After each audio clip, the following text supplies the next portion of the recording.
la conferencia que es la Escuela Excelente en los Países Nórdicos, Liderazgo y Clima Escolar. Bien, para mí es un verdadero placer presentar a la ponente, que es Inger Ensvist. Y bueno, yo tengo aquí el currículum de ella y dice que es catedrática en Filología Española por la Universidad de Lund. Yo tuve la curiosidad de mirar por Internet su currículum y allí ponía que era licenciada en Filología Francesa. Pero yo le he preguntado ahora y me ha dicho que es en Filología Francesa, Española, Alemana, sueca, etcétera, etcétera. Así es que es políglota por todas partes. Se doctoró por la Universidad de Gutenberg en Suecia con la tesis de los técnicos narrativos de Mario Vargas Llosa. Sus áreas de escolarización son las obras de Mario Llosa, de Juan Goistich Solo, la relación entre el pensamiento y la literatura en el área hispánica, políticas educativas y comparación de sistemas educativos en diferentes países. Ha sido miembro del Consejo Sueco de Educación Superior de la Academia Argentina de las Ciencias Políticas y Morales y este año ha sido nombrada miembro del Consejo Académico de la Cátedra Vargas Llosa, una organización dentro de la Biblioteca Virtual Miguel de Cervantes.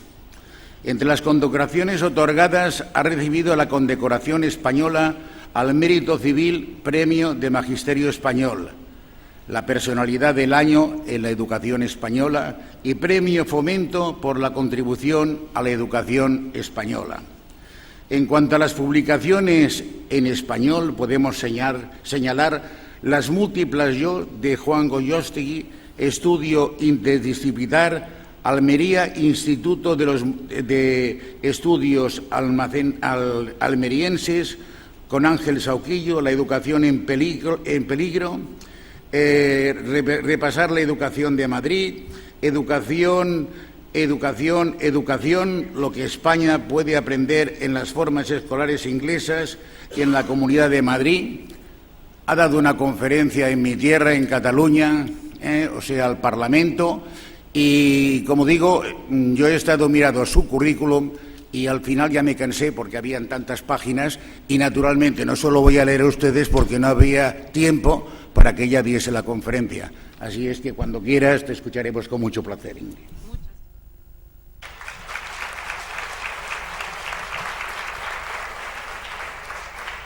Muchas gracias por esta invitación y me encanta hablar de educación y vamos a hablar de la educación finlandesa y la educación sueca y voy a mencionar brevemente la de Dinamarca y de Noruega.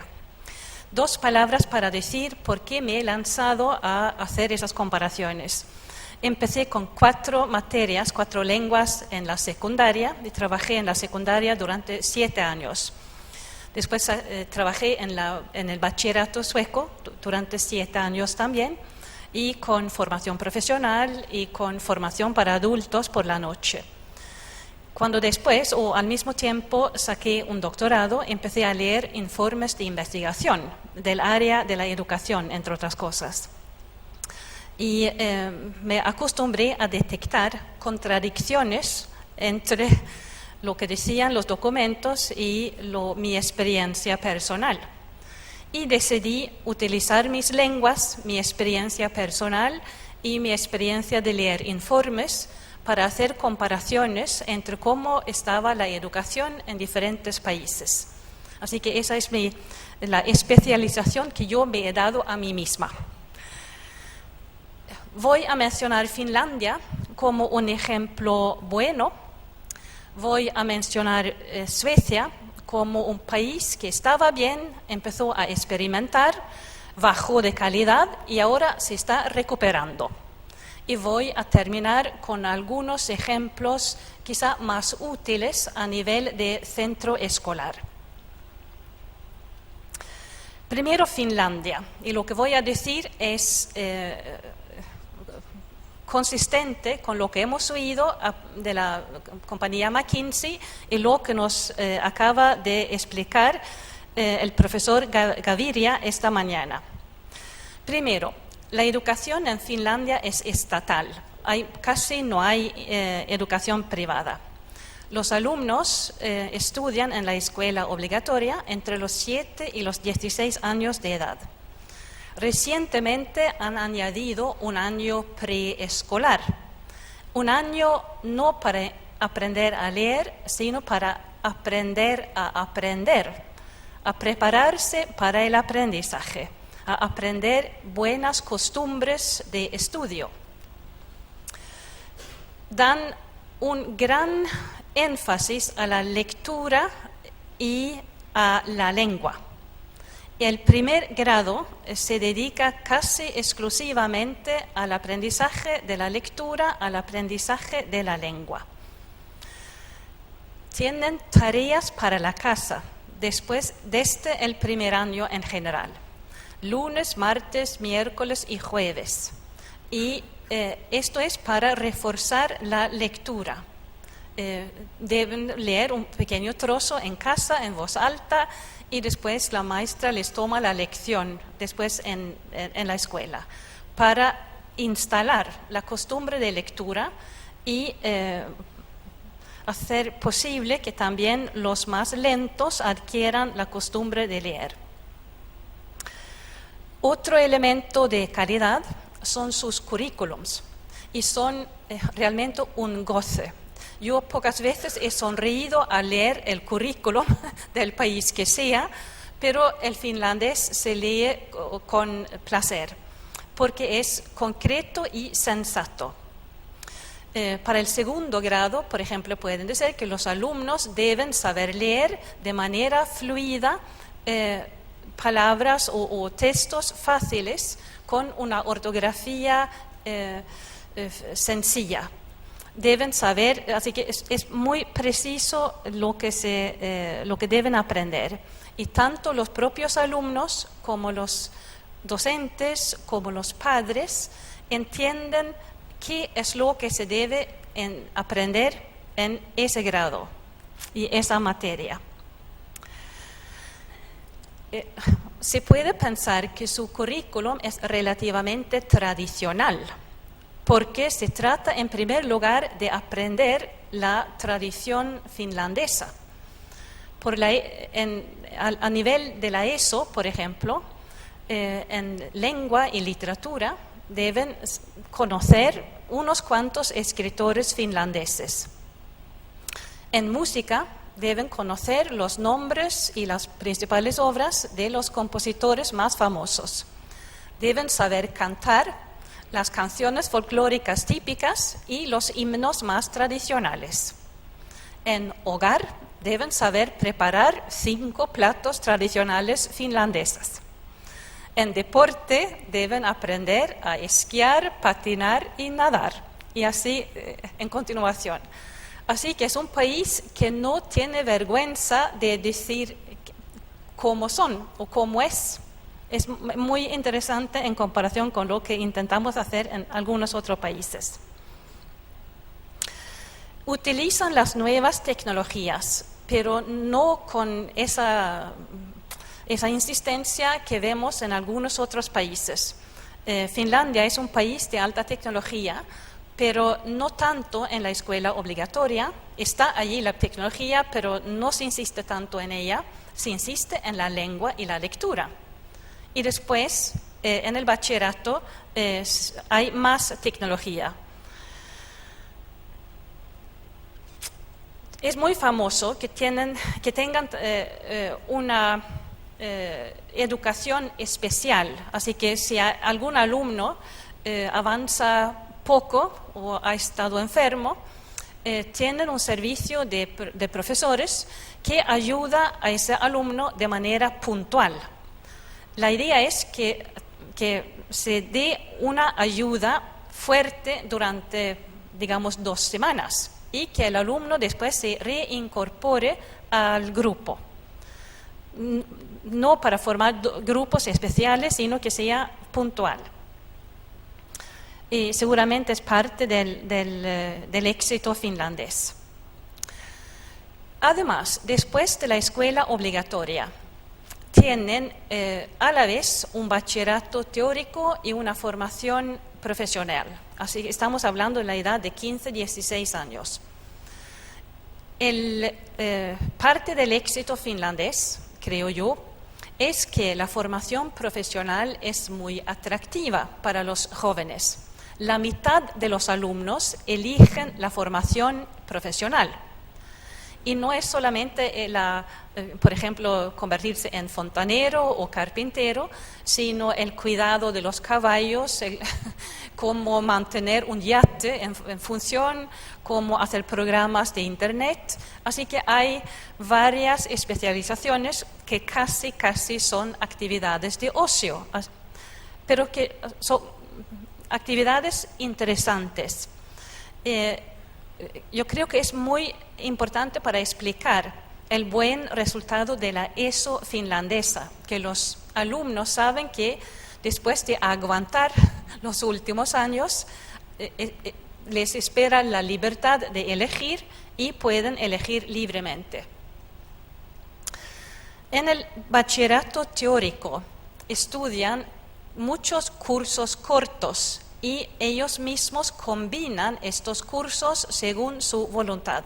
Hay algunos obligatorios, pero hay una gran libertad para organizarse el alumno mismo la combinación de materias. Así que estudian bastante, pero también hay libertad. Al final del bachillerato teórico tienen pruebas de reválida, podríamos decir, y para obtener la reválida tienen que haber hecho esos cursos y además presentarse a 4 pruebas. Y la prueba obligatoria es la lengua materna, normalmente el finés, en un 5% es el sueco, el inglés es obligatorio y después solía ser y matemáticas. Así que matemáticas, finés, inglés y durante mucho tiempo la segunda lengua nacional, que sería ser el sueco, o para los suecos el finés. Pero ha habido una resistencia al sueco y ahora recientemente se permite elegir otra materia del área en general de las ciencias sociales. Lo interesante con esa selección de materias es que son 3 lenguas en la variante clásica, 3 lenguas más las matemáticas. Es decir, que son los instrumentos intelectuales. 3 lenguas y matemáticas. Y esto tanto para los que estudian para las ciencias naturales como para los alumnos que estudian las humanidades. Todos tienen que estudiar lenguas y matemáticas. Me parece que eso es un dato interesante. Además, con todo su buen resultado hay mucha posibilidad de elegir. Y, por ejemplo, los alumnos pueden presentarse en más materias. Algunos hacen la reválida en 5, 6 o 7 materias. Si alguien quiere ser físico, bueno, se presenta en física y en química y quizá en biología. Si alguien quiere ser profesor de francés, seguramente se presenta en francés, quizá en latín, quizá en otra lengua. Así que el alumno combina sus materias como quiere. Además, si alguien quiere, puede presentarse el segundo año en vez de esperar hasta el tercer año. Y si alguien se presenta el segundo año y no está contento con su propio resultado, puede volver a presentarse. Y si alguien no quiere asistir a las clases correspondientes a la prueba, puede ir directamente a la prueba. Así que hay un nivel de exigencia, pero hay mucha libertad también. Y los chicos que han elegido la formación profesional, con hacer las 4 pruebas obligatorias, se considera que tienen también el bachillerato teórico y están capacitados para solicitar ingreso en una universidad. Así, combinación de libertad y de exigencias. Además, como hemos visto, Finlandia, los alumnos tienen pocas clases. Muchas veces la jornada escolar termina a las 2 de la tarde. Suelen tener el jueves clases hasta las 3:30 y les parece una jornada muy larga, casi inaguantable. Esto quiere decir que cuando están en el colegio, están en general despiertos y capacitados para escuchar. Y después tienen la tarde para hacer deporte, para ser miembro de algún club, para simplemente pasar alguna hora con un amigo en una cafetería. Así, otra vez, se combina la calidad con la libertad. Es muy importante para entender el buen resultado que para los alumnos un poco flojos o con problema, existe ese servicio de educación especial. Pero para los más avanzados, los más listos, ¿qué hay? Algo muy conocido que se llama la selección. Y es que no hay tantas plazas en la universidad finlandesa. Para entrar en algunas de las carreras hay que tener unas notas muy buenas. Y eso lo saben los chicos ya en la ESO y lo saben más todavía en el bachillerato. Así que los que van un poco lentos, a esos se les empuja y a los otros se les hace trabajar porque saben que después del bachillerato hay que mostrar un buen rendimiento. Además, la mayoría de las carreras universitarias tienen prueba de admisión, así una selección a la entrada.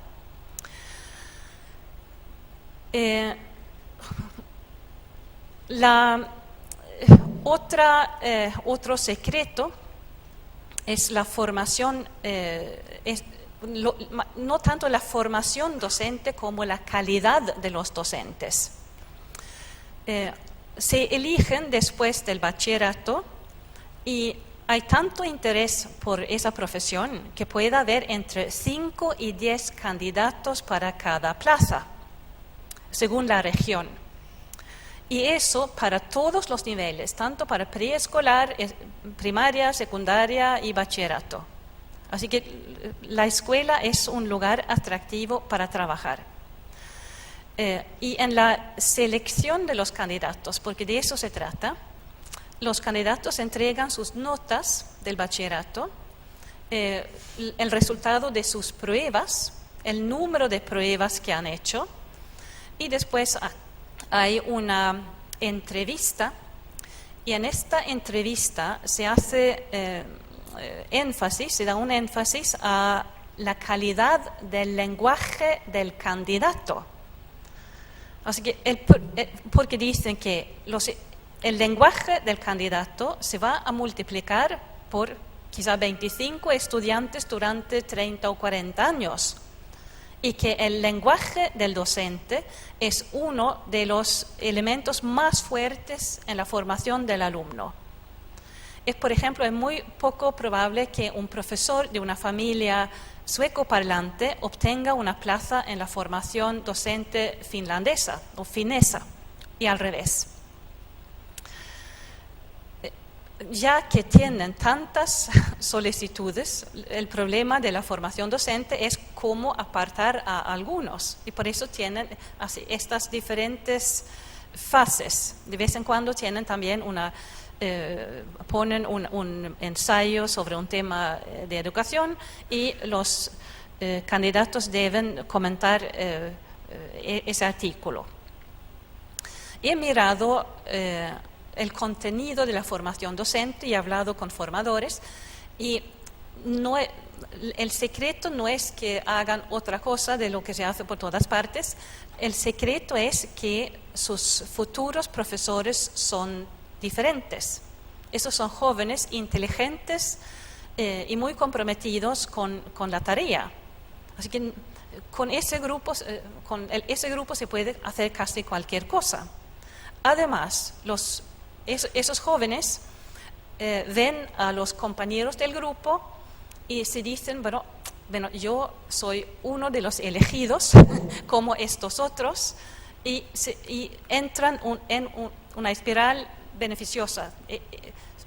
Esto es un buen grupo, somos buenos, nos tratan bien, esto va a ir bien y así y esto es también así, lo digo otra vez, para el nivel preescolar.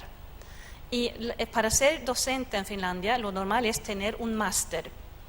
Y el trabajo de máster en general es relativamente concreto. Muchas veces es comparar.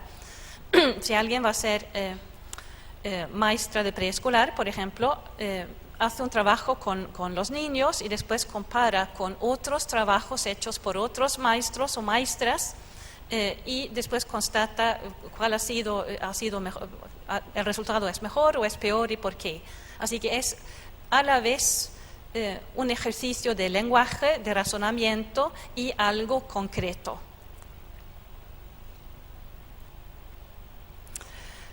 Puede parecer que esto debe ser, bueno, muy aburrido, que los pobres alumnos, mira qué disciplina, eso parece que quizá hay una disciplina militar en las escuelas para que obtengan resultados así. Y no es así. Y para solo mencionar una anécdota, asistí a una clase de química para alumnos de 14 años, con un profesor de 35 años, y debían aprender algo sobre los ácidos y las bases. Y el profesor típicamente tenía una bata blanca, tenía una actitud un poco macho, se paseaba como, bueno, eso era su reino, pero tenía un excelente contacto con los alumnos, los hacía participar y seguramente para los alumnos eso parecía que estaba improvisando. Yo decía, otro profesor ve que esto lo tenía muy pensado, sabía qué ácidos iban a aparecer en la pizarra. La tarea para la próxima vez era escoger algunos pequeños trozos de tela y en la cocina, en casa, poner gotas de diferentes líquidos, poner una etiqueta a cada trozo de tela, prever lo que iba a suceder y después venir con ese trozo de tela y un pequeño relato la próxima vez, la vez siguiente. Es decir, que es inteligente, yo diría ligero por inteligente. Y el profesor puede mantener un trato ligero con los alumnos porque no lo cuestionan, porque saben que los profesores finlandeses son entre los mejores del mundo y de algún modo han creado un clima y los alumnos aceptan estar allí, más o menos. También se dice que no hay itinerarios, pero he visto clases de matemáticas, por ejemplo, para el último año de la escuela obligatoria, y había un grupo medio, después había algunos alumnos con profesor de educación especial en el aula y otros que trabajaban a un nivel superior porque querían sacar mejores resultados.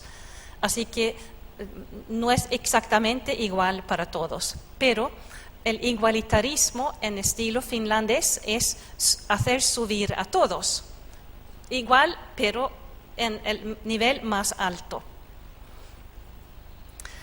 Cuando los propios finlandeses intentan analizar por qué les ha ido tan bien en PISA, el resultado al que apuntan es la comprensión lectora.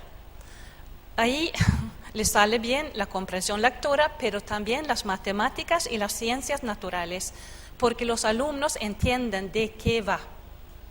Así que la comprensión lectora es la clave, es absolutamente el elemento más importante. ¿Por qué les ha ido tan bien a Finlandia? Y, por ejemplo, ¿por qué no está Suecia en los primeros lugares? En parte por casualidad, diría yo, y no es por envidia. Porque una parte de la explicación es que Finlandia fue un país pobre durante mucho tiempo. Finlandia llegó tarde a ese banquete y podían mirar hacia Suecia, Noruega, Dinamarca y podían ver qué había salido bien y qué había salido menos bien. Y prudentes y con poco dinero y ningún dinero para echar por la ventana, avanzaron de manera cauta, lo cual hay que admirarlo. Lo hicieron muy bien. Y se puede decir que así tienen un sistema que es bonito, barato y bueno, ¿no? No necesitan tanto control. Si esto es la saga finlandesa, ¿qué tal Suecia? Y cuando hablo de Suecia, más o menos sucedió lo mismo en Noruega y en Dinamarca. Así que esos tres países son muy similares, pero voy a hablar de Suecia. Bueno, en 1970 Suecia estaba entre uno de los países más exitosos en educación. Y nuestro lado más fuerte siempre ha sido la comprensión lectora. Teníamos un alto nivel del profesorado y voy a mencionar un solo dato para decir que la situación entonces era como en Finlandia hoy, y es que en mi propia universidad, para ser profesora de idiomas para la ESO, para 4 plazas podría haber 65 candidatos que ya tenían los estudios universitarios completos, solamente querían hacer la parte pedagógica. Así que de ser profesor, sobre todo de ESO y de bachillerato, era una profesión de élite. Pero esto cambió.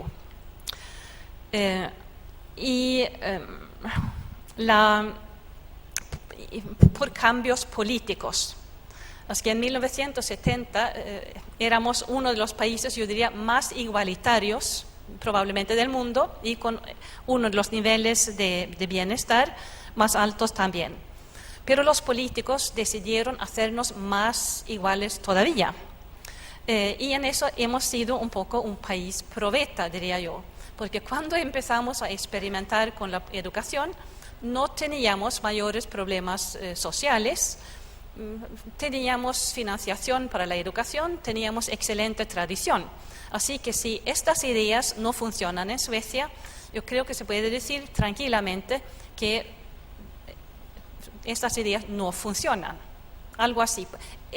Por eso lo que voy a decir no tiene que ver únicamente con Suecia, sino es algo más general. Primero, durante los años 70 y 80 se hizo énfasis en que todos los jóvenes estudiaran juntos. Todos debían estudiar juntos y lo mismo. Y el lema era la inclusión, incluir a alumnos con graves problemas de aprendizaje o de conducta.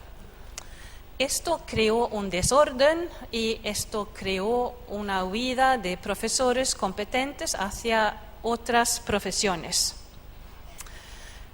Por los años 90 hasta 2005 tenemos una descentralización que enseguida rompió el esquema de igualdad que había en la educación sueca. Y al mismo tiempo se introduce la posibilidad de abrir escuelas concertadas. En Suecia se llaman escuelas libres.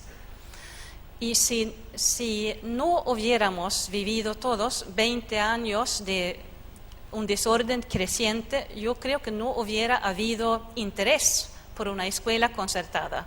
Pero por el desorden introducido en el sistema, sí había interés. Al mismo tiempo recibimos también grupos muy grandes de refugiados de países de fuera de Europa. Lo hicieron también Noruega y Dinamarca, pero menos Finlandia, que ha sido un país de emigración hasta recientemente. Y en esa nueva situación, con una situación en el aula más difícil de controlar, las palabras más utilizadas por los políticos y los especialistas ha sido la autonomía. Dar autonomía no solo a los centros, pero a los alumnos. Todos debían trabajar a su modo, a su ritmo, con su material, pero en el mismo aula. Así que todos juntos, porque están en la misma habitación, para decirlo de algún modo, pero trabajando con cosas muy diferentes. Supuestamente así se mantenía la igualdad. Y al mismo tiempo se introdujeron, pero más todavía, las nuevas tecnologías, porque eran un medio, un instrumento para hacer real esa autonomía. Y solamente les voy a contar un pequeño ejemplo que es quizá extremo, pero es muy típico porque recoge todos los datos de esa fase de la educación. En un pequeño lugar en el norte de Suecia, nosotros diríamos en el bosque, una zona relativamente despoblada, dieron a un colegio de ESO, con alumnos de los 14 hasta los 16 años, más de 4 millones de euros extra por año. Una escuela muy pequeña, así que recibieron un refuerzo económico fabuloso. Decidieron dar un ordenador a cada alumno, decidieron que esos alumnos debían trabajar de manera autónoma, por proyecto, y así se prepararían para un futuro brillante y un mercado laboral distinto y muchas cosas más.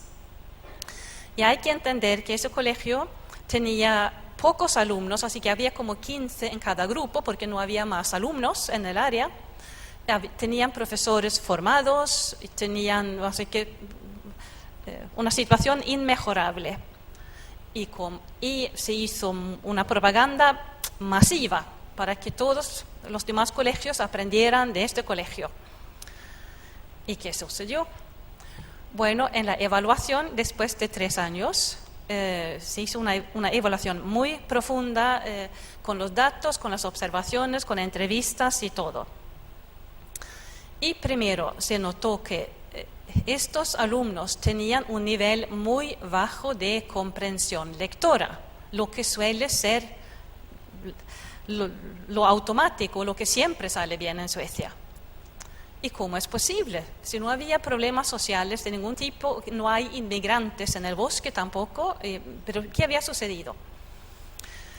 Una explicación es que con ese tipo de trabajar por proyecto, dejar libre a los estudiantes usar las tecnologías, los observadores habían visto a muchos alumnos con los brazos cruzados delante de la pantalla sin entender gran cosa. Así que no tenían la suficiente energía para trabajar, simplemente por pérdida de tiempo. Habían pasado 3 años, pero habían hecho muy poco, cuando eran sus propios amos, para decirlo de algún modo. Tampoco habían tenido un grupo, así que no habían hablado delante de un grupo. Eso se supone que es fundamental para la democracia. Así que una pérdida para ellos. Para los buenos alumnos había otros efectos, y uno era que en el contenido habían elegido cosas tan dispares que uno se podía preguntar, pero ¿para qué sirve esto? Y un chico, así que absolutamente mediano, sin problema, había elegido la economía de Japón, el hinduismo, la desertificación, la desertización de África, un escritor sueco del siglo XIX y la moto de nieve. Está muy bien, seguramente aprendió cosas, pero esto no es sistemático. No sirve como base para los estudios de bachillerato y después estudios superiores. Apenas tiene de qué hablar con los demás alumnos que han estudiado otras cosas.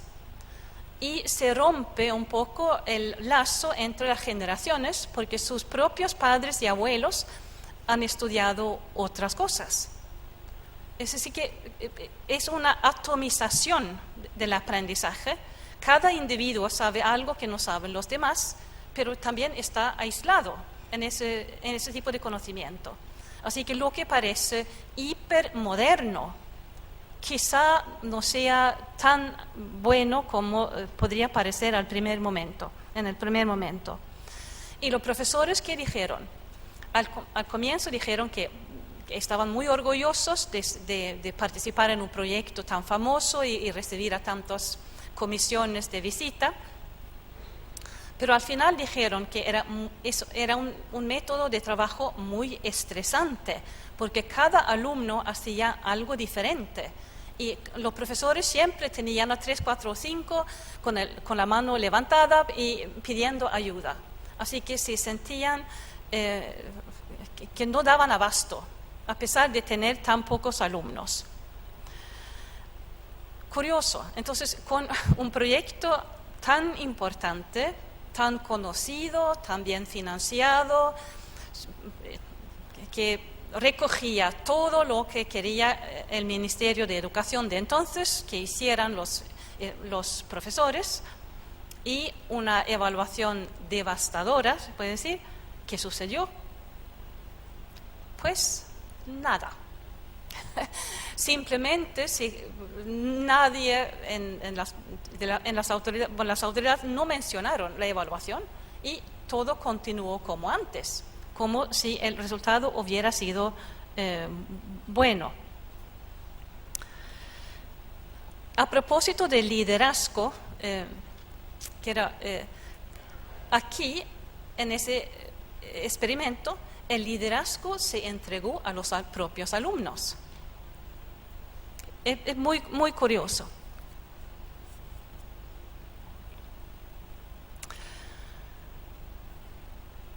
Desde 2006 hay otro gobierno en Suecia y para el vuelco electoral fue muy importante la educación. Fue un punto muy sensible en el público y sobre todo los casos de violencia escolar. No todos entienden de niveles de aprendizaje, pero todos los adultos entienden que no podemos tener escuelas con casos de violencia. Y el nuevo ministro de Educación, que todavía es ministro de Educación, es un hombre relativamente joven que se había preparado durante muchos años y empezó una mega reforma de la educación.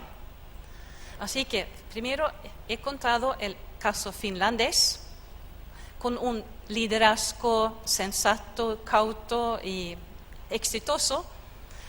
Después he contado cómo Suecia tenía un buen nivel y bajó. Y ahora estamos voy a contar cómo se está dando la vuelta a esa situación. Porque por lo menos yo he contado a 9 reformas y a 11 y podrían ser más. Primero, una reforma del currículo de la escuela obligatoria hacia algo más concreto y claro, podríamos decir hacia algo más finlandés. 2. Cada 3 años hay una prueba de lengua y matemática en la escuela obligatoria y después de inglés también en los grados superiores, para que se detecte a tiempo si hay algún problema en un centro escolar. En el 9º, así al final de la ESO, habrá pruebas que podríamos decir de reválida. No es exactamente un examen, pero habrá más pruebas, eso está empezando ahora, para que los profesores realmente enseñen todas las materias. Por ejemplo, en ciencias naturales, cada año saldrá o química o física o biología, pero los alumnos y tampoco los profesores saben de antemano y así tienen que preparar todas las materias. Hay una reforma en la formación profesional y en el bachillerato con nuevos currículos y una diferenciación más clara entre lo que es preparación para la vida profesional y lo que es preparación para la educación superior. Hay nuevas reglas para entrar a la formación profesional y para entrar al bachillerato. Los alumnos tienen que tener aprobada la escuela obligatoria. Pues eso puede sonar como sencillo, pero durante un tiempo no ha sido así. Han podido entrar con materias suspendidas y esto ha terminado. Hay una nueva escala de notas. Teníamos aprobado, notable y sobresaliente, y ahora hay una escala con 6 peldaños. En el bachillerato, uno antes podía obtener notas que se podían contabilizar para entrar a la universidad, también en gimnasia, en otras actividades que más casi eran extracurriculares. Esto ya no es así y los alumnos pueden obtener un puntaje extra si estudian los cursos avanzados de matemáticas y de lengua extranjera. Y esto ha aumentado mucho el interés por esas materias, sobre todo entre los alumnos ambiciosos que quieren entrar en las carreras con pocas plazas. Hay una nueva ley de ordenación jurídica que dice cuáles son las obligaciones del Estado hacia los alumnos y los padres. Dice poco de las obligaciones de los alumnos hacia la escuela, pero algo. Hay una nueva formación docente que da más énfasis a las materias y menos a la pedagogía. Además, hay una diferenciación más clara entre la formación para preescolar, primaria, secundaria y bachillerato, para obtener una mayor especialización. Además, todas las universidades han tenido que solicitar el derecho de dar formación docente y se ha denegado ese derecho a bastantes universidades pequeñas que no tenían profesores, por ejemplo, con el doctorado o con una investigación relevante para la formación docente. Con esto, sin hacer nada más, los que ahora dan formación docente tienen un nivel de cualificación más alto. Así que hay una expansión en las grandes universidades que van a formar a más profesores y para obtener ese cambio. Además, se ha empezado con un certificado docente. Y en ese certificado docente se dice que esta persona está capacitada para enseñar esta materia para esta franja de edad.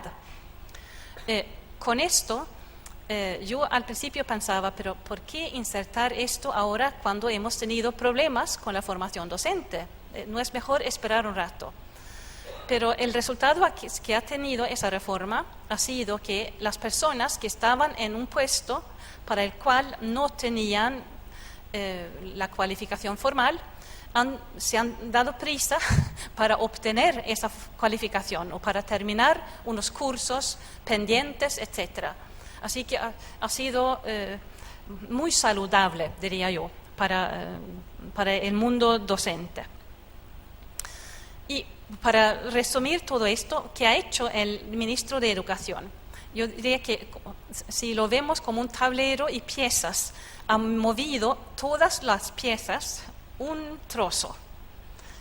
No hay piezas sin tocar, pero no ha hecho ninguna revolución para cierta pieza. Por eso no ha habido rebelión contra las reformas. Yo creo que todo el mundo entendía que se debía hacer algo. Y, por ejemplo, en lo de la formación docente, los pedagogos o educadores con una buena formación han podido conservar su empleo y los con menos buena formación van a tener que buscar otra cosa. A propósito de la palabra de liderazgo, que era una de las palabras claves que me han pedido que tocara, ese ministro de Educación ha mostrado mucho liderazgo. Lo ha hecho, pero muy bien, y muchas escuelas ven con una gran expectativa lo que va a suceder. Esto ya ha empezado, todo ha empezado el 1 de julio de este año. Ha habido preparación durante algunos años, votaciones en el Parlamento, un tiempo para prepararlo de manera administrativa y ahora está en camino todo. Yo diría que la mayoría de las escuelas son positivas, pero claro, hay algunas escuelas, algunos profesores que dicen que otra reforma más, estamos cansados. Vamos a ver cómo termina eso. 2 o 3 cosas más.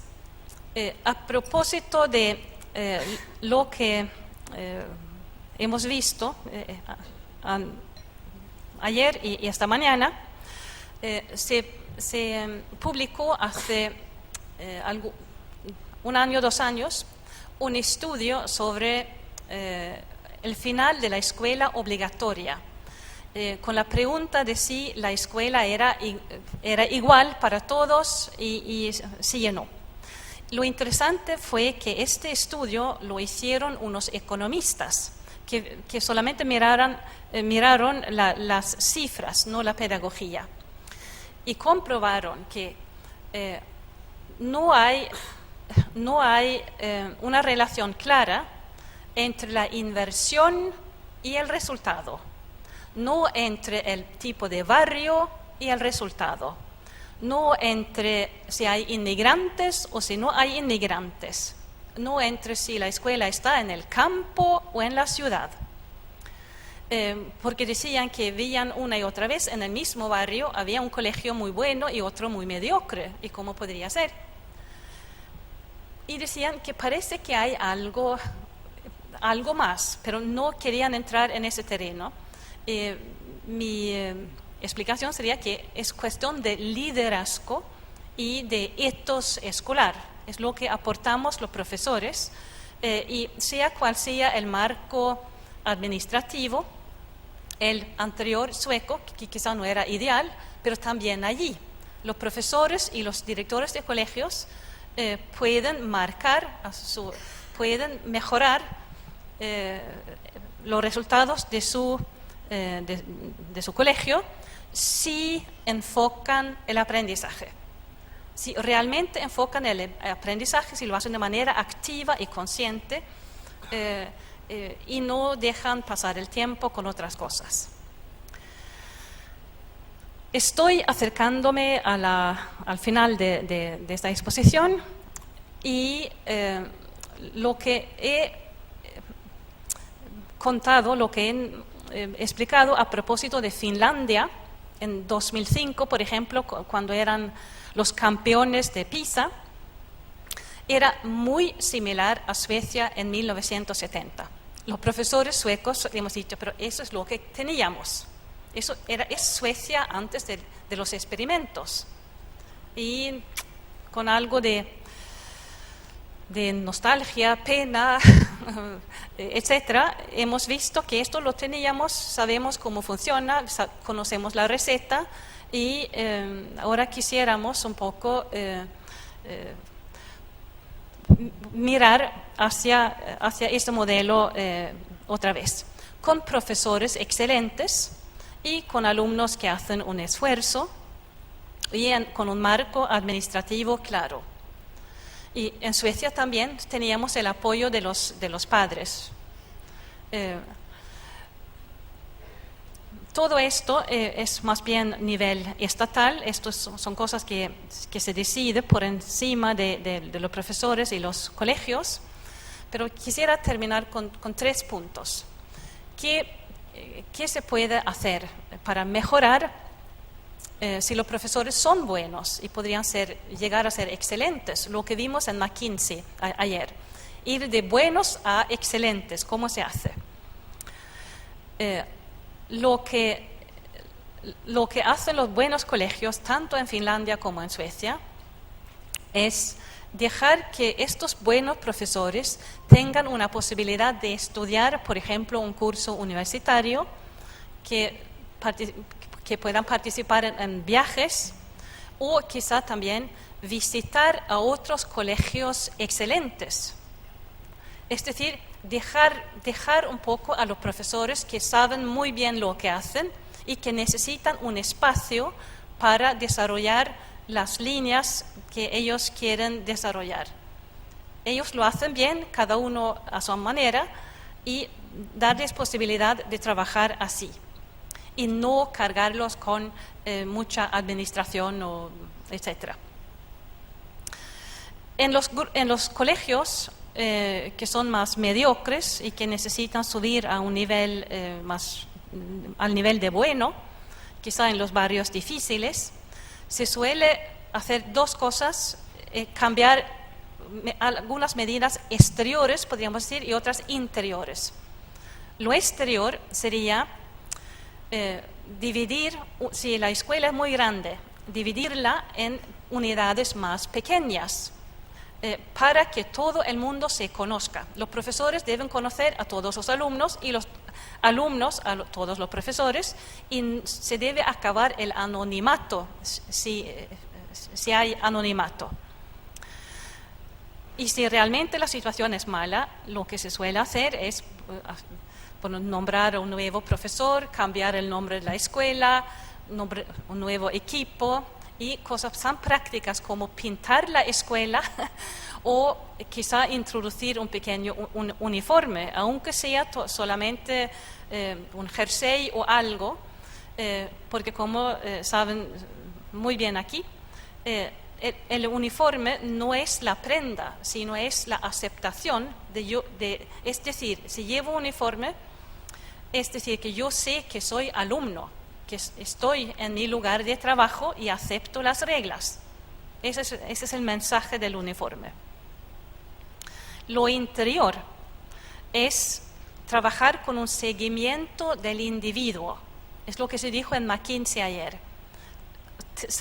El profesor debe saber, para cada alumno en el grupo, este chico está allí y durante los dos próximos meses debe llegar hasta allí.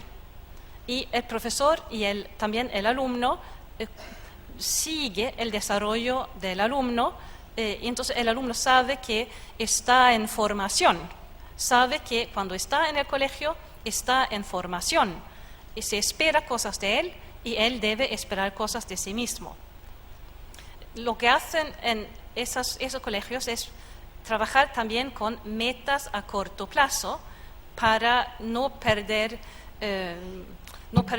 en ideas negativas, ver también los logros, quizá no tan grandes, pero logros. Y finalmente los padres. Los padres, como saben todos ustedes, son muy importantes, pero no tanto dentro del colegio, sino en su propia casa, claro. Y hay cualquier número de ejemplos de la importancia de la conversación con los hijos. Lo importante es conversar, preguntar, pero ¿de qué hablasteis hoy en el colegio? ¿Qué dijisteis en la clase de historia? Etcétera. Lo importante no es que los padres estén trabajando con la tarea concreta. Lo importante es que muestren interés por la tarea y por lo que está haciendo el hijo. Así que ahí está la tarea y el liderazgo, si se quiere, de los padres. Y también intervenir si ven que el hijo está perdiendo el tiempo en el colegio. Entonces cambiarlo de colegio o exigir una diferencia. Y entonces las dos palabras claves que me mencionaron, eso de liderazgo y clima escolar. Los finlandeses claramente ejercen un liderazgo. Los suecos solíamos hacerlo, después lo entregamos a los propios alumnos con el nombre de autonomía. Ahora estamos recuperando algo porque hemos visto que lo que llamamos un tiempo autonomía más bien era abandono, y nos hemos dado cuenta y estamos cambiando. Y eso es lo que quizá se puede aprender de las experiencias nórdicas. Así que muchas gracias.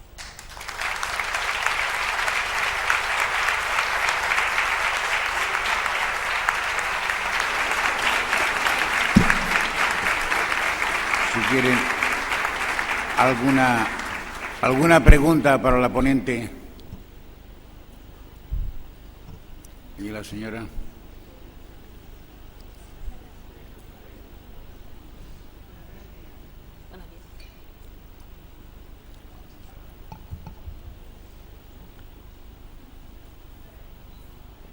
Buenos días. Bueno, primero felicitarle por la exposición que ha hecho. Ha sido absolutamente magnífica, cercana, próxima y muy concreta y muy clara. Responde perfectamente al sistema educativo que usted ha explicado.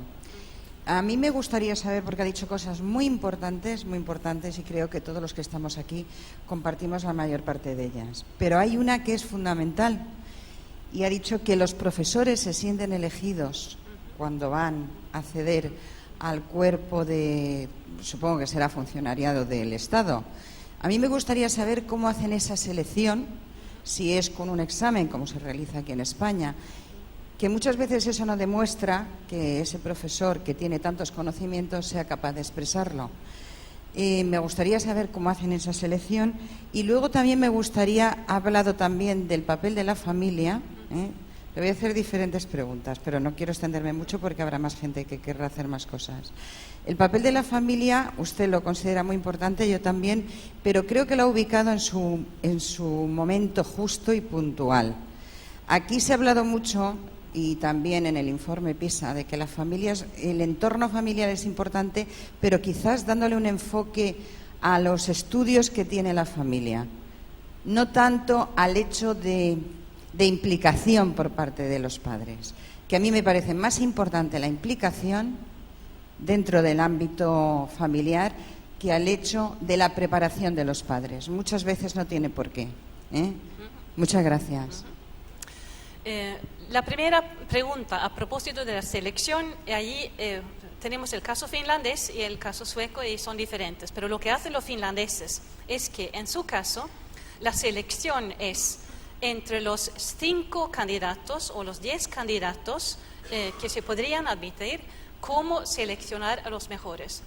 Entonces, en parte son las notas, pero no solamente eso, y podría decir que me dijeron que un problema con decían los formadores finlandeses, un problema era que las chicas eran más ambiciosas en el bachillerato, sacaban no 4 pruebas, sino 7.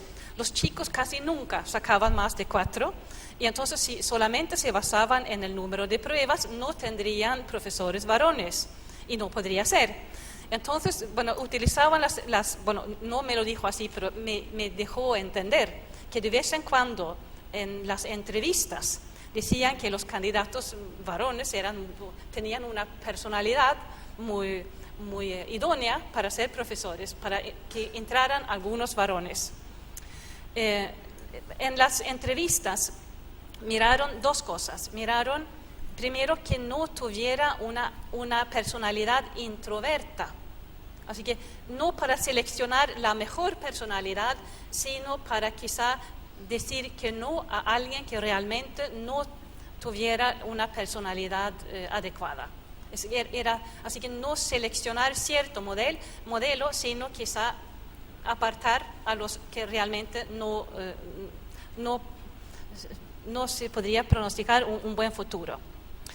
Y después lo que decía, el manejo del lenguaje del propio profesor. Y así tienen notas, pruebas, entrevista, de vez en cuando también un ensayo y escribir un pequeño ensayo sobre un tema educativo. Así, eso es lo que hicieron. Y con esto se sintieron muy elegidos. Lo que está haciendo Suecia ahora es intentar obtener por lo menos 2 o 3 solicitantes para cada plaza, pero todavía no hemos llegado allí y vamos a tener que trabajar. Eso está en camino. Eso fue lo de la selección. Lo de la familia es muy importante, pero es sobre todo el orden en la familia y un interés por los hijos. Hasta hay varias investigaciones que dicen lo mismo. Si los padres se hablan mucho con los alumnos, con sus hijos, se interesan por sus cosas y están presentes en el hogar, les va mejor a los hijos. Y no es tener un examen universitario de cierto nivel, es el interés, el tranquilo interés y la presencia de los padres en la vida del alumno. Está muy claro. Y para citar un ejemplo finlandés, entre los alumnos de un alto nivel socioeconómico, les va mejor a los alumnos que también tienen un gusto por la lectura. Si tienen un alto nivel socioeconómico pero no leen, no les va bien. Así de lo que decíamos, vimos el factor de esfuerzo esta mañana. Buenas tardes. Suscribo las reflexiones realizadas y las preguntas formuladas de la colega que intervino anteriormente, y al hilo, para no repetir, porque tenía algo que ver las notas que había apuntado en relación con lo que ella misma me ha precedido. Más alto. No, quería simplemente acotar un poco las cuestiones que se han formulado por mi colega anteriormente. Y me refiero concretamente, porque usted ha pasado un poco de soslayo cuando la situación que se genera en su país, cuando los profesores, digamos que no dan la talla. Los profesores, vamos a llamarles, aunque sea fuertemente, incompetentes. Yo he entendido que los profesores incompetentes son simplemente cesados, simplemente. Les apartan ustedes y tendrán que dedicarse a otra profesión para la cual estén más capacitados, ¿no? Y una última pregunta que es muy breve. ¿Me puede usted decir cuántas horas lectivas trabajan los profesores de secundaria en su país, por favor? Número uno, no son cesados. Lo que sucedió es en la nueva formación docente, y estamos en un nuevo, la organización cambia, y los profesores que estaban en la universidad, en la formación docente, y la universidad pierde el derecho a continuar con la formación docente. Entonces, si hay otras tareas para el profesor dentro de la universidad, podrían trasladarlo a otra área, pero si realmente no hay nada, tendrá que buscarse otra cosa. Si no, en un colegio normal y corriente, los sindicatos suelen ser muy difíciles, así que yo creo que eso es igual aquí. Lo otro, el número de horas. Y solía ser fácil decir cuántas horas tenía que trabajar un profesor. Durante los últimos años esto ha cambiado porque se han introducido algunas horas también de presencia en el colegio para asistir a reuniones. Y después hay un arreglo para diferentes profesores que hacen un poco más de esto, un poco menos de lo otro, y por eso varía la cifra. Más o menos en la ESO y en el aula, el profesor podría tener 22, 23 horas o lecciones, clases en el aula, y después la obligación de estar presente unas cuantas horas más en el colegio.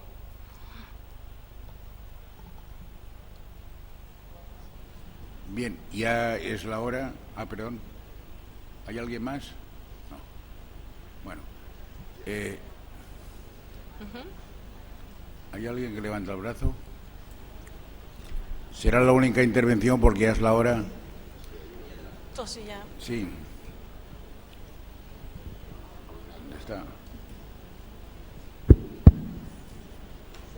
Bueno, enhorabuena por la exposición que nos ha hecho, pero desearía conocer cuál es el reconocimiento que tiene el profesorado dentro de la sociedad, porque últimamente en nuestro país el profesorado ha estado sencillamente vilipendiado, lo cual significa que los mejores pues no tienen las ganas de enfrentarse a una sociedad que no les reconoce el mérito que tiene en la labor educativa con sus hijos.